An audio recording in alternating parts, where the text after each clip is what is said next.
गुरु प्यारी साध संगत जी, सभी को प्यार भरी राधा स्वामी जी। आपका हमारे YouTube चैनल सतगुरु ज्ञान में स्वागत है जी। साध संगत जी, आपसे विनती है, साखी को शुरू से लेकर अंत तक जरूर सुने।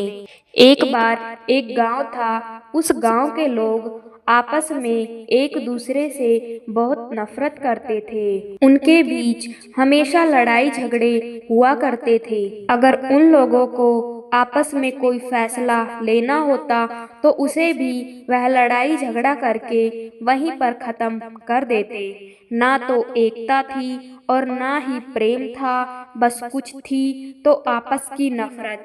कोई किसी को बर्दाश्त नहीं कर सकता था। यह लड़ाई झगड़े दूसरे गांव तक भी फैल चुकी थी। कोई भी जल्दी उस गांव की तरफ नहीं जाता था, क्योंकि उस गांव के लोगों को किसी से नहीं बनती थी। बच्चे से लेकर बूढ़े तक सभी का यह स्वभाव था। धीरे धीरे समय बीतने लगा, लेकिन उनकी यह आदत कोई भी सुधार नहीं आया। उसी गांव में एक स्त्री रहती थी। यह सब देख वह हमेशा सोचती थी कि यह लोग आपस में क्यों झगड़ते रहते हैं, क्यों आपस में प्रेम से नहीं रहते। यदि वह किसी को समझाने की कोशिश करती तो लोग उल्टे उसी को भला बुरा कहने लगते, जिससे बात और ज्यादा बिगड़ जाती थी। उसी गांव से कुछ दूरी पर एक बौद्ध भिक्षु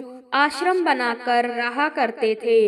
वह वहां पर अपने शिष्यों के साथ रहा करते थे।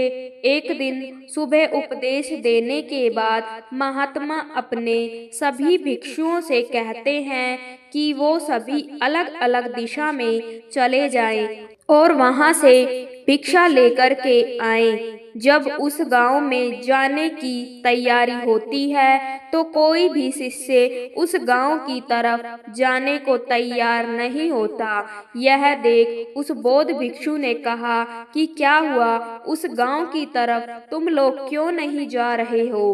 उनके शिष्य कहते हैं कि हे गुरुदेव, उस गांव के लोग बहुत ही बुरा व्यवहार करते हैं, अपशब्द कहते हैं और भिक्षा देना तो दूर की बात रही, वो हमसे ठीक से बात भी नहीं करते हैं। जब उस गांव के लोगों में एक दूसरे के प्रति कोई भावना नहीं है तो हमारे प्रति वह क्या भावना रखेंगे। यह सुनकर वह बौद्ध भिक्षु कहते हैं कि हम लोग तो सन्यासी हैं, हमें किसी की बातों का असर नहीं होना चाहिए। फिर वह बौद्ध भिक्षु कुछ सोचकर कहते हैं कि अब तो मैं स्वयं भिक्षा लेने के लिए उस गांव में ही जाऊंगा। और यह फैसला करके वह उस तरफ जाने वाले शिष्यों को दूसरी तरफ जाने की आज्ञा दे देते हैं और वह महात्मा खुद उस गांव की तरफ निकल जाते हैं। गांव में पहुंचकर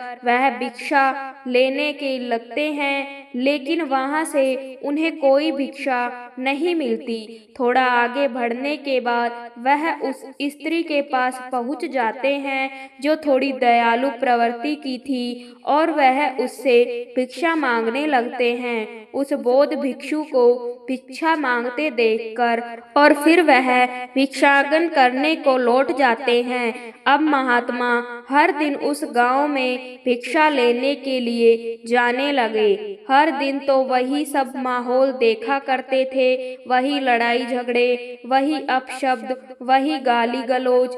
एक दिन सभी शिष्यों को उपदेश देने के पश्चात भिक्षा के लिए उस गांव में जा रहे होते हैं। तब उनका शिष्य उनसे पूछता है कि गुरुदेव, वहाँ के लोग क्या आपको अपशब्द नहीं करते, लड़ाई झगड़ा आपसे नहीं करते। तब महात्मा कहते हैं कि मैं तो एक सन्यासी हूँ, मुझे रोज भिक्षा के लिए अलग अलग जगहों पर जाना होता है, इसलिए मुझे किसी के अपशब्द से मुझे कोई फर्क नहीं पड़ता। मैं अपने कार्य पर ध्यान देना जरूरी समझता हूँ। और यह कहकर महात्मा आगे उस गांव के लिए निकल जाते हैं और रोज की तरह उस गांव में भिक्षा मांगने लगते हैं। भिक्षा मांगते हुए वह उस स्त्री के घर पहुंचते हैं। वह स्त्री बाहर आकर उन्हें भिक्षा देते हुए कहती है कि हे गुरुदेव, क्या मैं आपसे एक प्रश्न पूछ सकती हूँ? यह सुनकर वह महात्मा कहते हैं कि पूछो, क्या पूछना चाहती हो? इतने पर वह कहती है कि आप इतने दिन से यहाँ पर भिक्षा मांगने आ रहे हैं, अब तक तो इस गांव के व्यवहार से अवगत हो ही गए होंगे कि किस किस तरह के लोग आपस में झगड़ते रहते हैं। मैं आपसे यह पूछना चाहती हूँ कि यह लोग व्यर्थ में आपस में क्यों झगड़ते रहते हैं? मैं क्यों आपस में एक दूसरे से नफरत करते रहते हैं? क्या इनकी नफरत को मिटाया नहीं जा सकता? क्या यह लड़ाई झगड़े खत्म नहीं हो सकते? आप तो सन्यासी हैं, महात्मा हैं, क्या आप इनको समझा नहीं सकते? क्या आप इनको ज्ञान नहीं दे सकते? यह सुनकर वह महात्मा उस स्त्री से कहते हैं कि सुनो, मैं यहाँ भिक्षा लेने आया हूँ, किसी के व्यर्थ के झगड़े ठीक करने के लिए नहीं आया। तुम्हारे इस उल्टे पुल्टे सवालों का मेरे पास कोई जवाब नहीं है और ना ही इसका जवाब देने में मेरी कोई रुचि है। महात्मा बहुत तेज स्वर में चिल्लाकर यह बातें कह रहे थे। यह सुनकर वह स्त्री अपने आसपास देखने लगती है और उस महात्मा द्वारा अपमानित किए जाने पर क्रोध हो जाती है और उस क्रोध में उस महात्मा को भला बुरा कहने लगती है, उनका खूब अपमान करती है। वहां खड़े गांव के लोग यह सब देख रहे थे और वह महात्मा पर और ज्यादा गुस्सा होकर ऊंचे स्वर में चिल्ला रही थी और साथ ही कहती है कि मैंने यहाँ पर कोई धर्मशाला नहीं खोल रखी है और ना ही किसी का ठेका लिया है जो तुम रोज यहाँ पर भिक्षा मांगने पहुँच जाते हो, स्वयं को महात्मा कहते हो और किसी स्त्री से बात करने का ढंग तक नहीं है और ज्ञानी बनते फिरते हो। तुम्हें स्वयं कुछ नहीं पता और दूसरों को ज्ञान देते फिरते हो। मैं तुम जैसे भिखारी को भिक्षा नहीं दूंगी, तुम यहाँ से जा सकते हो। इतना कहकर वह स्त्री चुप हो गई और लंबी लंबी सांसें लेने लगी। महात्मा चुपचाप अब तक उस स्त्री की बात सुन रहे थे और जब वह स्त्री चुप हो गई तो महात्मा कहते हैं कि आराम से सांस ले लो देवी, चाहे तो पानी पी लो, मैं यहीं पर प्रतीक्षा कर लूंगा। महात्मा की यह विनम्र वाणी सुनकर वह स्त्री आश्चर्यचकित होकर उनकी तरफ देखने लगी। तब महात्मा ने कहा कि मैं जानता हूँ कि तुम क्या सोच रही हो। यह कहकर वह मुस्कुराने लगते हैं। उन्हें यूं मुस्कुराता हुआ देखकर वह स्त्री कहती है कि आपको क्या हुआ? मैं उस मुस्कुराहट का मतलब नहीं समझ पाई। तब महात्मा कहते हैं कि मैंने जरा सी ऊंची आवाज में दो शब्द क्या कह दिए, तुम क्रोध से भर उठी। यही क्रोध झगड़े का मुख्य कारण होता है, जो व्यक्ति के भीतर एक दूसरे के प्रति नफरत पैदा कर देता है। इंसान में धैर्य की इतनी कमी हो गई है कि वह किसी को ध्यान से नहीं सुन पाता, उसका सही मतलब समझ ही नहीं पाता। वह सिर्फ यह सुनता है कि सामने वाले ने कितनी ऊंची आवाज में यह बात बोली है। उसका आशय समझे बगैर, उस बात का सही मतलब समझे बगैर ही झगड़ने लगते हैं, उससे लड़ाई करने लगते हैं। यह कहते हुए महात्मा ने उस स्त्री से कहा कि तुम तो समझदार स्त्री प्रतीत होती हो, तुम तो गांव में मुझे सबसे समझदार स्त्री लगी, लेकिन देखो तुम भी दो शब्दों की वजह से क्रोध से भर उठी। हम चाहे कितनी भी समझदारी क्यों ना दिखा लें, लेकिन हमारी समझदारी तो मैदान में परखी जाती है। तुम्हारी तरह इस गांव के लोग भी अपने आप को समझदार समझने लगते हैं, अपने आप को ज्ञानी समझने लगते हैं, लेकिन कोई दूसरा आदमी कुछ शब्द कह देता है, ऊंचे स्वर में बात कर लेता है तो तुरंत झगड़ा शुरू हो जाता है। असलियत में यह समझदारी नहीं होती, यह अंधापन होता है, क्योंकि असली ज्ञान तो आपका धैर्य है, आपकी शीतलता है, आपकी वाणी है। अगर दूसरा आदमी आपसे ऊंची आवाज में बात भी कर रहा है, उसके बावजूद आप शीतल बने हुए हैं, आप विनम्र बने हुए हैं, अपने धैर्य रखा हुआ है, तो आप सही मायने में ज्ञानी हो जाते हो। सभी गांव वाले जो भी महात्मा को सुन रहे थे, उनकी यह बात सुनकर बेहद ही प्रभावित हुए।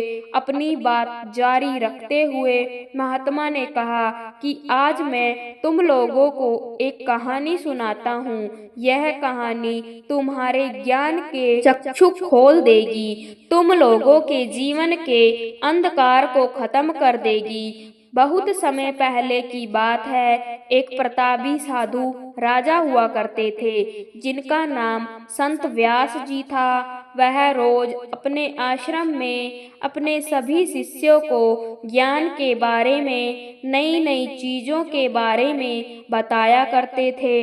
धीरे धीरे समय के साथ जब शिष्यों की शिक्षा पूरी हो जाती है, तो संत गुरु कहते हैं कि अब आप सभी की शिक्षा पूर्ण हो चुकी है, आप किसी भी स्थान पर जाकर अपना ध्यान साधना कर सकते हैं। और एक बात ध्यान रखना, अपने ज्ञान का प्रचार जन जन तक जरूर पहुंचाना। सभी से एक एक करके गुरु से आज्ञा लेकर अपने मार्ग पर निकल जाते हैं। कुछ साल बाद गुरु सोचते हैं कि काफी समय हो गया है, क्यों न उन सभी शिष्यों से एक बार फिर मिला जाए, एक बार जांच किया जाए कि वह मेरी शिक्षा का सही प्रयोग किस तरह कर पाते हैं। वे एक एक करके अपने सभी शिष्यों से मिलते हैं और यह देख भी लेते हैं कि वह सभी शिष्य उनके बताए गए मार्ग पर चल रहे हैं, अपने ज्ञान का सही प्रचार कर रहे हैं। वह बेहद खुश हो जाते हैं और वह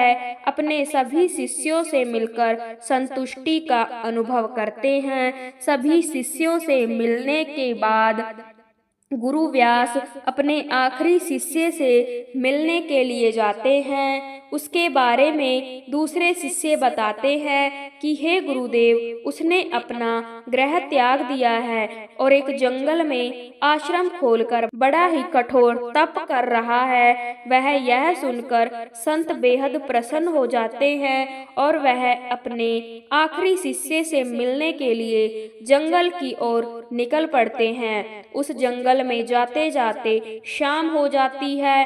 तभी वह गुरु देखते हैं एक सुंदर सी स्त्री की पायल की आवाज उसी के आश्रम की तरफ बढ़ रही थी। जब वह स्त्री आश्रम के भीतर पहुंचती है तो देखती है कि एक संत सन्यासी साधना में लीन होकर बैठे हैं। वह आगे बढ़ती है और उनके समीप जाकर अपनी पायल और चूड़ी की आवाज छन छन करने लगती है। वह आवाज सुनकर सन्यासी जब सामने की ओर देखते हैं तो एक बहुत ही सुंदर स्त्री खड़ी होती है। वह स्त्री उस सन्यासी की आँख खुलते ही वह सामने हाथ जोड़कर बैठकर कहती है कि मैं यहाँ अपने कुछ सहेलियों के साथ मेला घूमने आई थी, लेकिन अचानक आंधी आने से मैं उन सब से बिछड़ गई हूँ। सभी ना जाने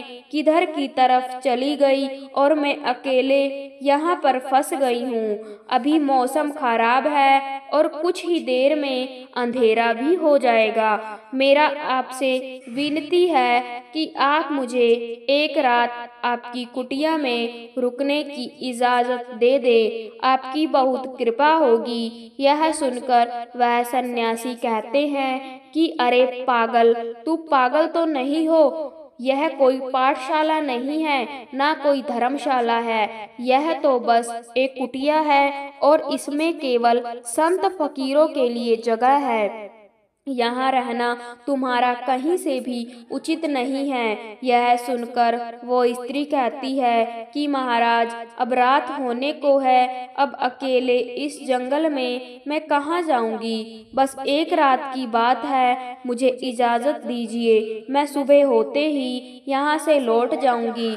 मेरे यहाँ रुकने से आपको कोई भी समस्या नहीं होगी। यह सुनकर उस सन्यासी ने सोचकर कहा कि ठीक है, तुम अंदर से मेरी माला लाकर मुझे दे दो और अंदर कुटिया में जाकर तुम विश्राम कर लो। आज मैं यहाँ बाहर ही रुक जाता हूँ, लेकिन ध्यान रहे सुबह होते ही तुम यहाँ से चले जाना।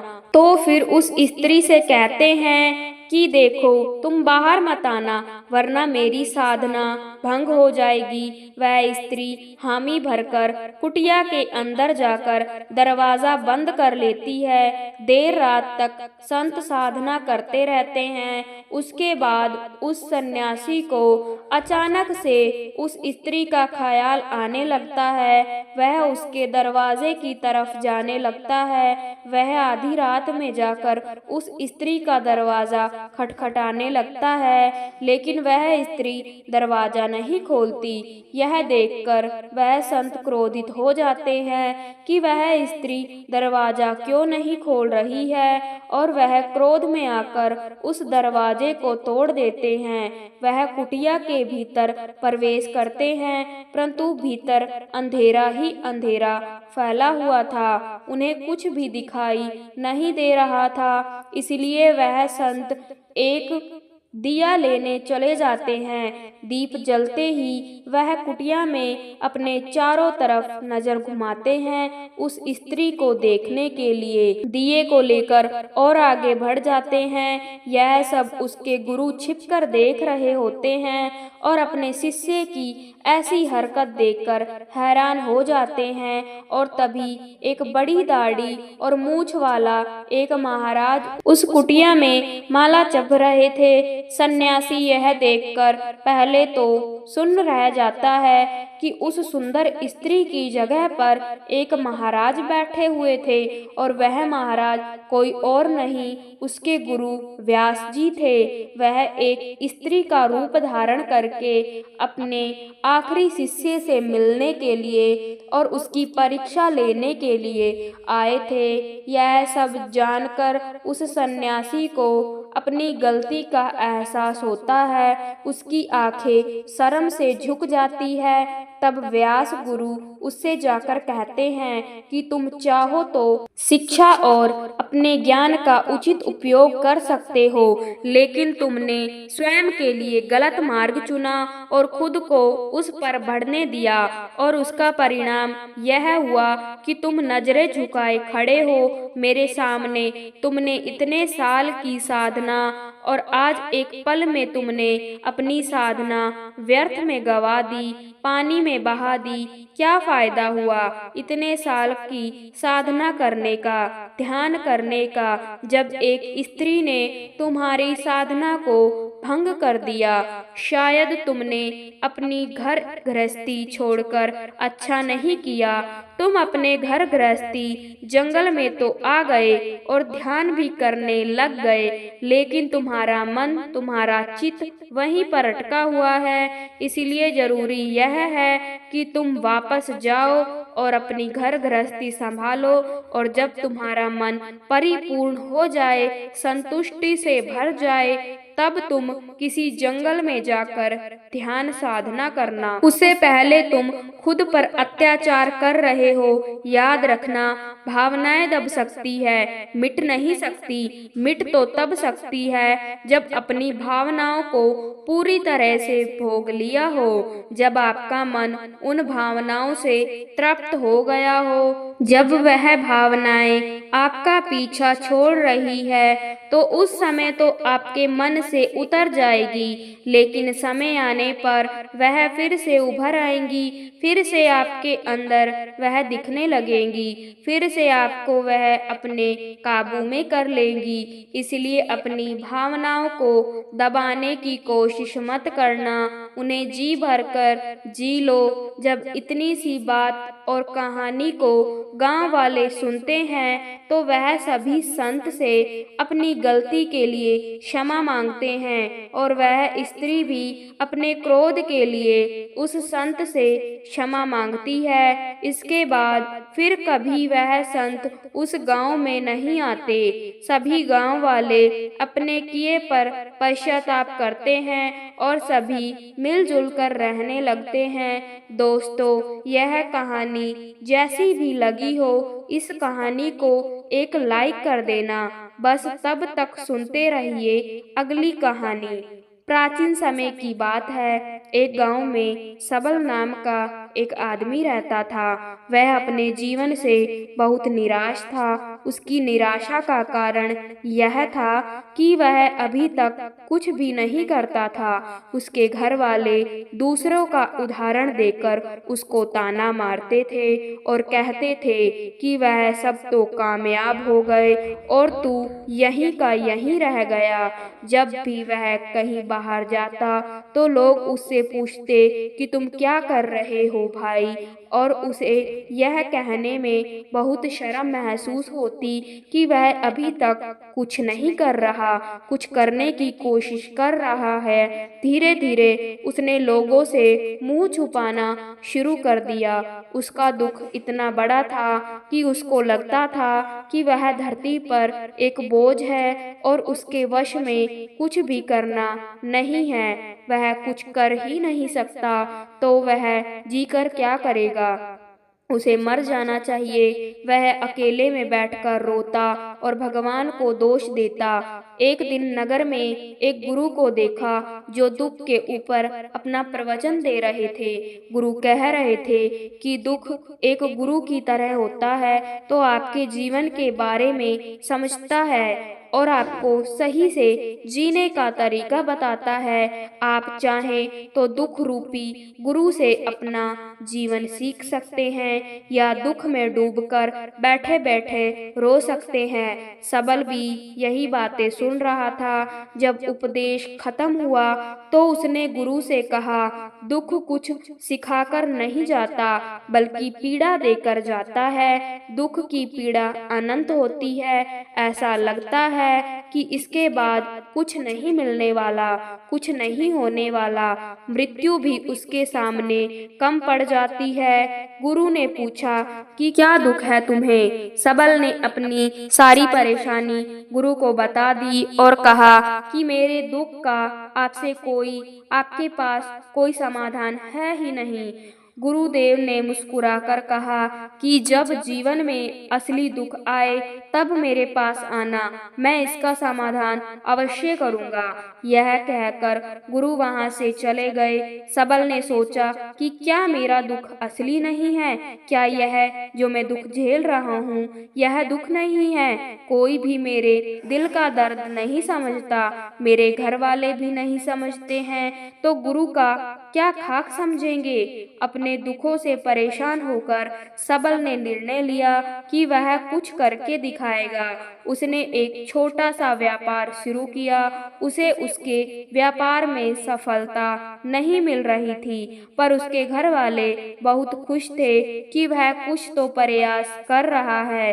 धीरे धीरे उसे सफलता मिलने लगी और फिर उसने रफ्तार पकड़ ली। 2 साल के भीतर ही एक बड़ा व्यापारी बन गया। अब आसपास के काफी लोग जो उसे पसंद करते थे, जो उसकी चिंता करते थे, जो उसके कार्यों कार्यों की सराहना करते थे। उसके माता पिता भी अपने बेटे की प्रशंसा करते करते नहीं थकते थे। उसके मित्रों की संख्या दिन ब दिन बढ़ती जा रही थी और वह बहुत खुश था। पर उसके बाद कुछ दोस्तों ने उसे सलाह दी कि उसे अपना व्यापार और बड़ा करना चाहिए। जब वह बड़ा व्यापारी बनकर इतना खुश है तो सोचो कि अगर तुम इस नगर के, इस राज्य के सबसे बड़े व्यापारी हो जाओगे तो कितना सुख होगा, कितने लोग तुमसे जुड़ेंगे, कितना यश तुम्हारा फैलेगा। स्वयं राजा भी तुम्हारी तारीफ करेंगे और जरूरत पड़ने पर तुमसे ही धन उधार लेंगे। यह बात सबल के मन में बैठ गई और वह और ज्यादा मेहनत करने लगा। लेकिन यह सब उसे बहुत जल्दी चाहिए था। ज्यादा समय वह बर्बाद नहीं करना चाहता था, इसलिए उसने कुछ ऐसा काम किए जो उचित नहीं थे। उसने बहुत बड़ी मात्रा में धन उधार लिया और वह यहीं पर नहीं रुका। वह ज्यादा मुनाफा कमाने के चक्कर में माल की गुणवत्ता खराब कर देता।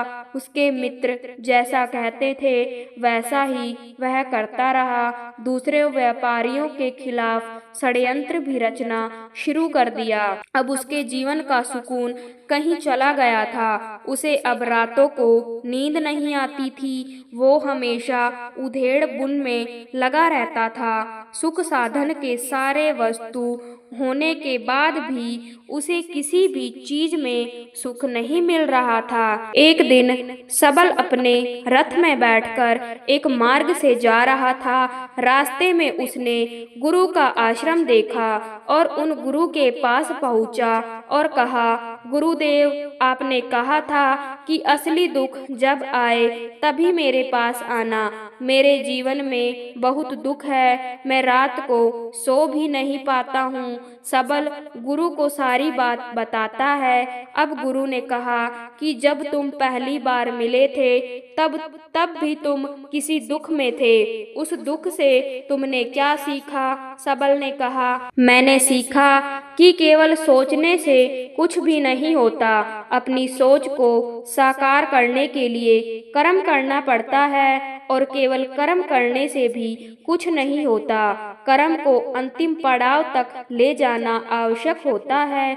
चाहे रास्ते में कितनी भी बाधाएं आए, कितनी भी निराशा आए, चाहे ऐसा क्यों ना लगे कि अब कुछ हो ही नहीं सकता, तब भी यह मानकर कि जो कार्य मैं कर रहा हूँ मैं इसमें सफल होकर ही रहूँगा, कर्म करना चाहिए। लोग केवल सफल आदमी को ही महत्व देते हैं, बाकी चाहे कोई कितना भी अच्छा क्यों ना हो, इस दुनिया के लिए वह बोझ ही कहलाता है। गुरु मुस्कुराए और कहा, जब तुम्हारे जीवन में असली दुख आए तब मेरे पास आना, मैं उसका समाधान अवश्य करूंगा। सबल फिर से आश्चर्यचकित हो गया कि यह दुख क्या असली दुख नहीं है? असली दुख और होता क्या है? लेकिन उसने कुछ नहीं बोला। सबल ने गुरु को एक घड़ा भेंट किया जो सोने के सिक्कों से भरा था। घड़े को देखकर गुरु ने कहा कि इस घड़े को वहां उस पेड़ के नीचे गड्ढा खोदकर दबा दो, यह मेरे किसी काम का नहीं है। सबल ने ऐसा ही किया और वह वहां से चला गया। धीरे धीरे सबल को व्यापार में घाटा होने लगा। उसकी धन संपदा धीरे धीरे घटने लगी और एक ऐसा समय आया जब उसके ऊपर बहुत कर्जा हो गया था। लेकिन वह निश्चिंत था क्योंकि कर्जा उसके मित्र द्वारा ही दिया गया था। वह सोचता था कि उसके मित्र उसके बुरे समय में साथ देंगे, पर ऐसा कुछ भी नहीं हुआ। सबसे पहले उसके मित्रों ने ही उससे उधार मांगना शुरू कर दिया। ना देने पर जान से मारने की धमकी तक दे दी। उसने शुभ चिंतक, उसके चाहने वाले सब उससे दूर होते चले गए। उसके पिता उसकी गलतियों को उसे गिनवाना उसकी सारी संपत्ति नीलाम हो गई। उसके पास कुछ नहीं बचा। वह सड़क पर आ गया। उसने अपने पिता से सहायता मांगी। पिता ने कहा कि मेरे पास तो यह थोड़ी सी संपत्ति है, अगर मैं तुम्हें यह दे दूंगा तो तुम्हारी माँ को कहाँ रखूंगा? हमारा सहारा यही संपत्ति है। बेटा, उसके जीवन में बहुत गहरा दुख था। उसके आसपास कोई भी ऐसा नहीं था जो उसे संभाल सके। इस धोखे की वजह से वह टूट गया था। लगता था कि जीने का कोई मतलब ही नहीं है, मृत्यु ही एकमात्र सहारा है। वह मरने के लिए एक नदी की तरफ जा ही रहा था। तभी रास्ते में उसे याद आया कि गुरु ने कहा था कि जब उसके जीवन में असली दुख आए तो मेरे पास आना और वह उसके दुख का समाधान कर देंगे। सबल ने गुरु के पास जाकर उस गुरु को सारी बात बताई। उसने कहा कि मेरे दुख का समाधान कीजिए गुरुदेव। गुरु ने कहा कि जब तुम्हारे जीवन में असली दुख आए तब मेरे पास आना, मैं उसका समाधान अवश्य कर दूंगा। असली दुख क्या होता है? असली दुख गुरुदेव, क्या जो जीवन में घट रहा है वो दुख नहीं है? गुरु ने कहा कि पहले यह बताओ कि तुमने अपने इस दुख से क्या सीखा है। सबल ने कहा कि जो लोग तुम्हारी तरक्की के पीछे तुम्हारे साथ आए हैं वह तुम्हें धोखा देंगे, क्योंकि तुम्हारे बुरे समय में वह तुम्हारा साथ नहीं देंगे बल्कि तुम्हारा फायदा उठाएंगे। भरोसा केवल उन्हीं लोगों पर करना चाहिए जो तुम्हारे बुरे समय में, असफलता के समय में तुम्हारे साथ खड़े रहे, और ऐसे बहुत कम ही लोग देखने को मिलते हैं। गुरुदेव जिन्हें मिलते हैं उन्हें हमेशा कद्र करना चाहिए। कभी किसी के खिलाफ षड्यंत्र नहीं करना चाहिए। ईमानदारी और धैर्य के साथ काम करना चाहिए। लालच नहीं करनी चाहिए। गुरु ने पेड़ के नीचे गड्ढा खोदकर वह घड़ा निकाला जो सोने के सिक्के से भरा था, और वह घड़ा सबल को दिया और कहा कि जब असली दुख आए तभी मेरे पास आना। सबल को उस घड़े से थोड़ी उम्मीद मिली। उसने गुरु को प्रणाम किया, धन्यवाद किया और वह घड़ा लेकर चला गया। उस धन से उसने दोबारा व्यापार शुरू किया और वह अब छोटा व्यापारी बनकर ही खुश था और फिर से ईमानदारी से व्यापार करके बड़ा खुश था। उसका जीवन खुशियों से भरा था। लेकिन आप कितने ही अच्छे हैं, कितने ही अच्छा काम करते हैं, दान करते हैं, पुण्य करते हैं, लोगों की मदद करते हैं। जीवन में दुख सबको आता है, तो सबल के जीवन में फिर से दुख आया। उसके माता पिता की मृत्यु हो गई। वह दोनों एक ही दिन मृत्यु को प्राप्त हो गए। सबल अपने माता पिता से बहुत प्रेम करता था, इसलिए उसे बहुत गहरा आघात लगा। वह उन्हें शमशान ले गया, वहां पर उनकी अंतिम क्रिया की। सबल ने उन्हें जब चिता में जलते हुए देखा तो उसका मन बेचैन हो गया उठा। उसके मन में हजारों सवाल खड़े हो गए। वह घर वापस आया तो उसने अपने माता पिता की संपत्ति को देखा जिसके लिए वो हमेशा लड़ते रहते थे। आज वो लावारिस की तरह पड़ी थी। उसकी देख रेख करने वाला, उसे देखने वाला कोई नहीं था। उसके पिता ने जो संपत्ति इकट्ठा की थी वहीं पर रह गई। एक दिन पहले एक अपनी संपत्ति के लिए किसी से भी लड़ने को तैयार थे, लेकिन आज सब कुछ समाप्त हो चुका था, सब कुछ खत्म हो चुका था। उसका मन बहुत बेचैन हो रहा था। लग रहा था जैसे कुछ खाली है, कुछ अकेलापन जैसा है, कुछ डर है कुछ है जो समझ नहीं आ रहा। इसीलिए वह गुरु के पास पहुंचा।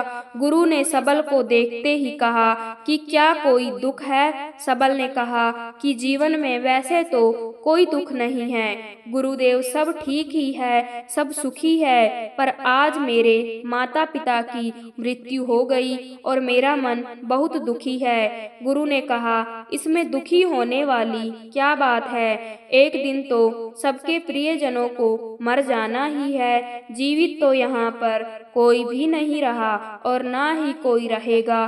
तुम भी एक दिन मर जाओगे, हो सकता है कल, या कहो आज, या कहो अभी भी मर सकते हो। सबल ने कहा कि गुरुदेव आप यह क्या कह रहे हैं? मैं भी मर जाऊंगा। अरे मैं तो अभी जवान हूँ। गुरु ने कहा कि प्यारे, इस भ्रम में मत जीना कि मृत्यु केवल बूढ़ों को आती है। बूढ़ों के सामने जवान भी मर जाते हैं, बच्चे भी मर जाते हैं। मृत्यु का कोई किसी से लेना देना नहीं है। गुरु के मुख से यह बातें सुनकर सबल वहां से चुपचाप चला गया, पर उसका मन जैसे बेचैन हो गया था। वह कुछ खालीपन सा महसूस कर रहा था। दिन रात वह अपने ही बारे में सोचता रहता कि वह क्या कर रहा है, वे क्या है, क्यों है, कैसे है, हम क्या हैं, हम क्या करने आए हैं यहाँ पर? क्या बस चीजों को उपयोग करना और मर जाना ही जीवन का असली मतलब होता है? उसे कोई जवाब नहीं मिल रहा था और उसका दुख बढ़ता ही जा रहा था। कुछ दिन बाद वह वापस गुरु के पास पहुंचा और गुरु को सारी बात बता दी। गुरु मुस्कुराए और गुरु ने कहा कि आज पहली बार तुम्हारे जीवन में असली दुख उत्पन्न हुआ है। वास्तव में यही है जो दुख कहलाने लायक है। हमें पता ही नहीं है कि हम क्या कर रहे हैं, क्यों हैं, कैसे हैं, कौन है हम और हमें क्या करना चाहिए। सबल ने कहा, गुरुदेव मेरे दुख का समाधान कीजिए। गुरु ने कहा कि हम सब जीवन भर यह क्या इकट्ठा करते रहते हैं। सबल ने कहा कि गुरुदेव सभी लोग धन संपत्ति, मान सम्मान, प्रेम, परिवार, मित्र, शत्रु, पद, प्रतिष्ठा इकट्ठा करते रहते हैं। गुरु ने कहा कि क्या इनमें से कुछ भी इकट्ठा करके हम अपने साथ ले जा सकते हैं? सबल ने कहा, नहीं गुरुदेव, इनमें से तो कुछ भी साथ नहीं ले जा सकते। मेरे माता पिता के साथ भी कुछ नहीं गया, सब तो यहीं पर छूट गया। गुरु ने कहा, ध्यान से समझना, इस दुनिया में हम जिसे इकट्ठा करते हैं उसे कभी हम इकट्ठा करते ही नहीं। सभी चीजों को देखते हैं लेकिन उसे देखते ही नहीं जिसे हमें इकट्ठा करना है। वह है हम खुद। हमें इस दुनिया में अपने आप को इकट्ठा करना है ताकि जब हमारी मृत्यु हो तब हम केवल एक हो सके और अपने आप को पहचान सके। हम बटे हुए हैं प्रेम में, नफरत में, क्रोध में, क्रूरता में, धन में, संपत्ति में, पद में, प्रतिष्ठा में, सम्मान में, पहचान में, धर्म में, जाति में, दूसरों को लूटने में और अपने आप को लुटाने में। और ऐसे ही हम हजारों लाखों वासनाओं से बटे पड़े हैं। हम टुकड़ों में जीवन जी रहे हैं। हमारी चेतना कभी भी एक नहीं हो पाती। हमारी ऊर्जा शक्ति बिखर गई है, इसलिए हमारे पास भी इतना समय नहीं है, इतनी भी शक्ति नहीं है कि हम मुड़कर अपनी ओर देख सके।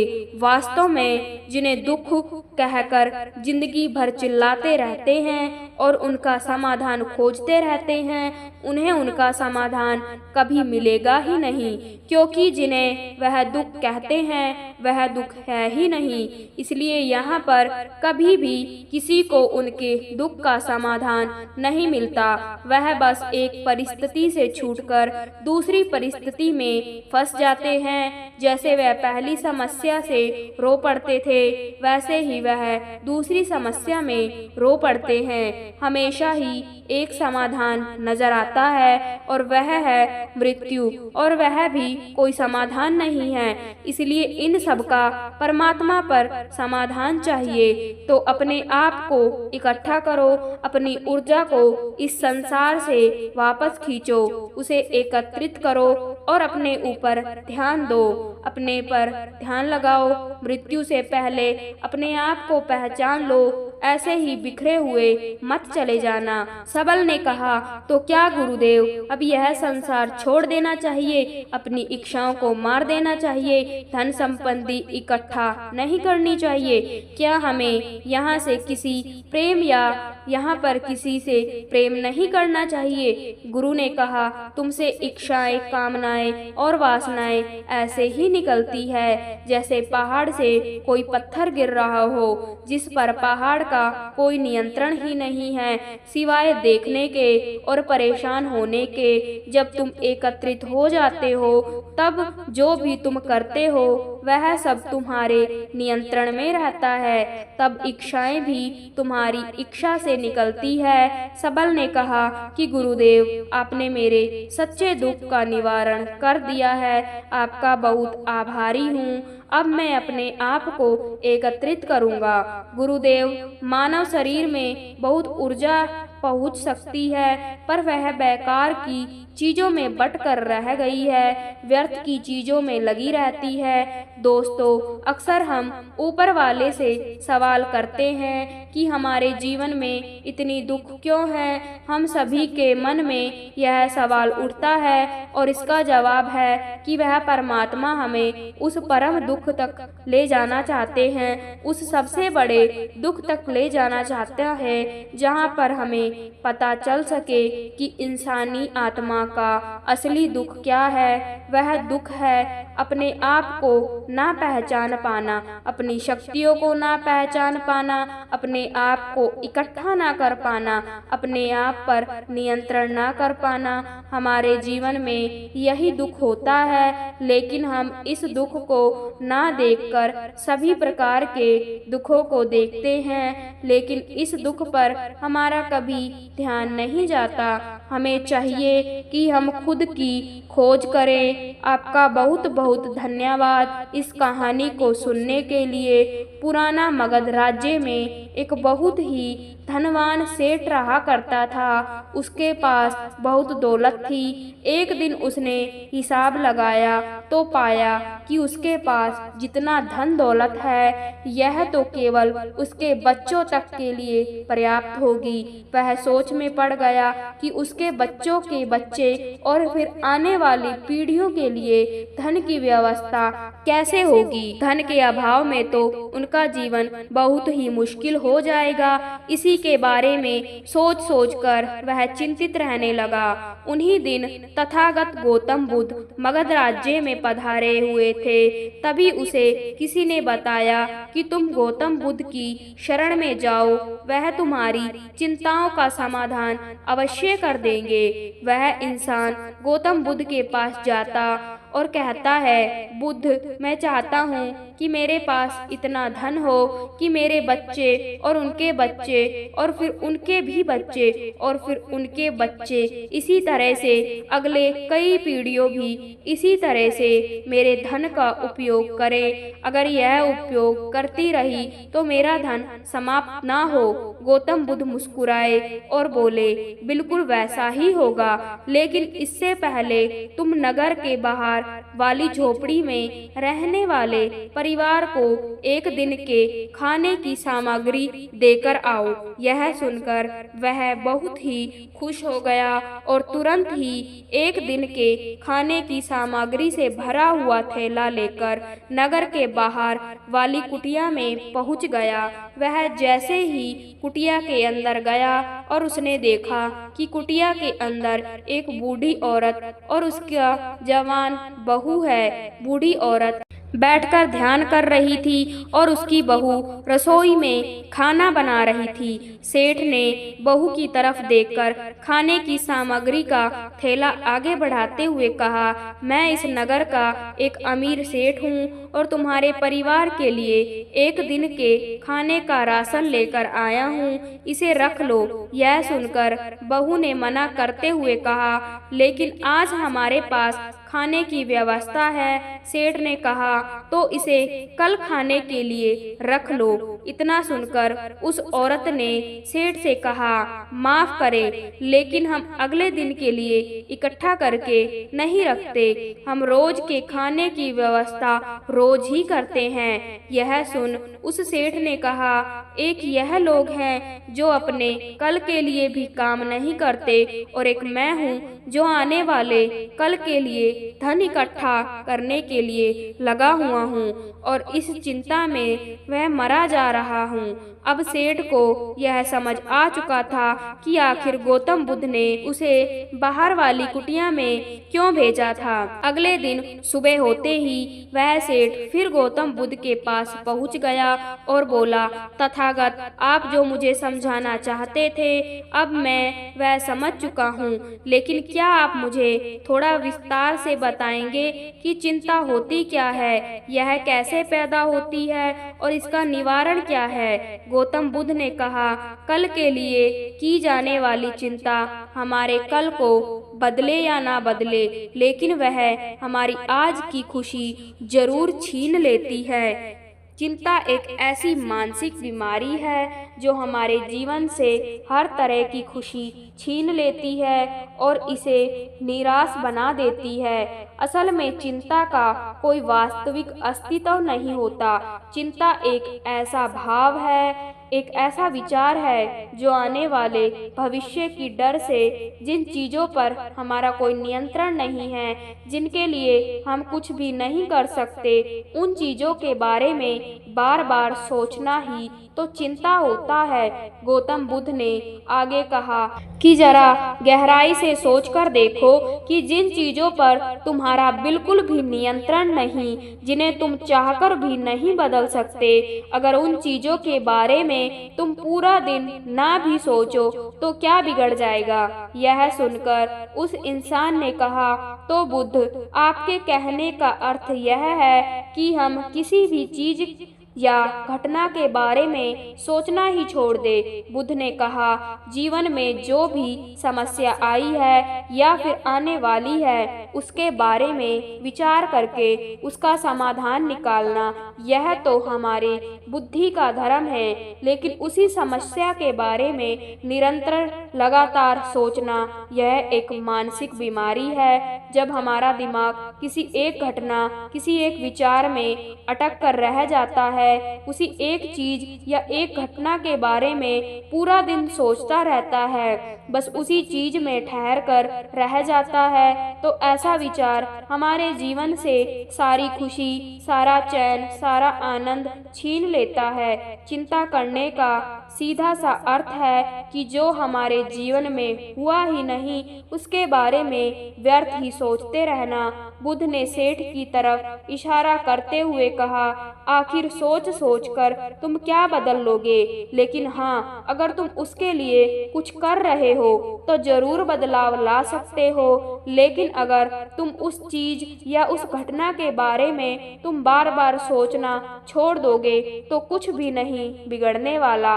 तो क्यों सोचते रहते हो एक ही बात के बारे में? क्यों अपनी हर खुशी और जीवन की शांति को अपने ही हाथों उजाड़ रहे हो? लोग भविष्य की जिन घटनाओं के बारे में सोच सोच कर परेशान होते रहते हैं, उनमें से ज्यादातर घटनाएं तो उनके जीवन में घटती ही नहीं।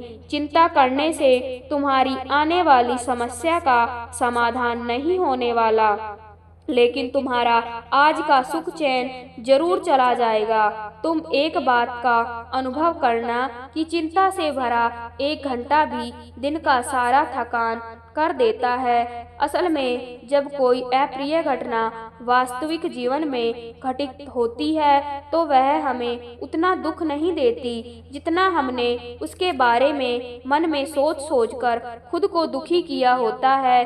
सेठ ने गौतम बुद्ध से पूछा, तथागत, तो फिर आपके अनुसार जीवन जीने का क्या तरीका है? आज की यह साखी अगर आपको अच्छी लगी हो तो कमेंट में राधा स्वामी जी जरूर लिखिए और साथ साथ अपने शहर का नाम भी जरूर लिखिए, जिससे हम जान सके कि बाबा जी की साखी और कहां कहां से सुनी जा रही है। और ऐसी ही प्रेरणादायक साखी सुनने के लिए अपने चैनल को सब्सक्राइब जरूर कीजिए, जिससे कि इस चैनल पर अपलोड की गई साखी आप तक पहुंचती रहे।